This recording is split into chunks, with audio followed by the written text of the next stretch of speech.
Since the beginning of Who's That Guy, I talk about patent. But what is a patent?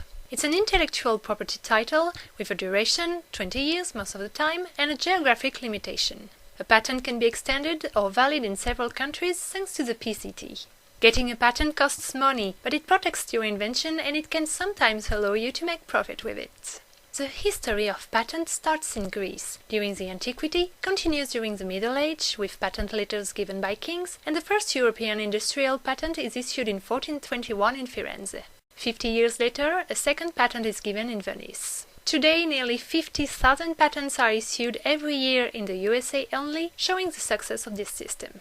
To get a patent, your invention must be new, be a creation, be usable by the industry. The patent form has to show a description of the invention and the way to make it, in order to make accessible to everybody the new technology when the patent is obsolete. Legally, a patent is a negative right. If the owner of the patent didn't give you the authorization to use his invention, you can't produce or sell it. The patent system has two goals: support technological innovation and allow the inventors to make money. Unfortunately, only one of these goals was achieved for the inventor I'm going to talk about today. Born in 1752 in Killingly, Connecticut, Mary Dixon is the daughter of an Irish farmer who moved to America. She marries Isaac Pikes and has a son, and then gets married with John Keyes after Pikes' death. She has another son, Daniel, and moves to his place after her second husband passed away. End of the story. Wait a minute, I feel like I forgot something.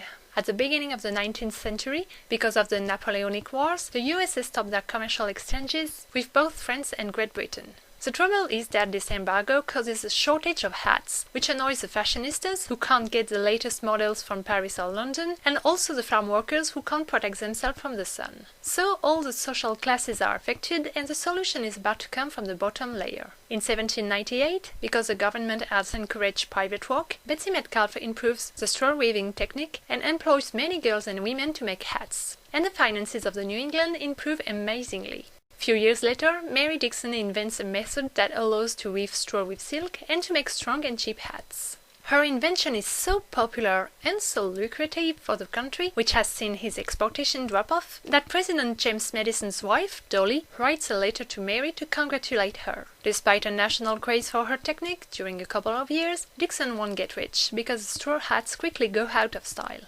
Unlike Charlotte Wedgwood, who was ahead of her time, Mary Dixon arrives too late on the hat market. End of the story.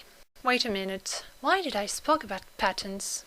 For many years, only men could protect their inventions. In 1790, the USA changed the law and created the Patent Act, which allows women to get patents. But as they don't have the control of their own money, women don't use this law. In 1809, there is a little change. Mary Dixon is the first woman who applied for a patent. If you want to see this historical document, I have to tell you that it burnt with 10,000 other patents in 1836 during the United States Patent Office fire. As a consolation, you can visit the National Inventors Hall of Fame because Mary was introduced in it in 2006. Okay, now I'm done.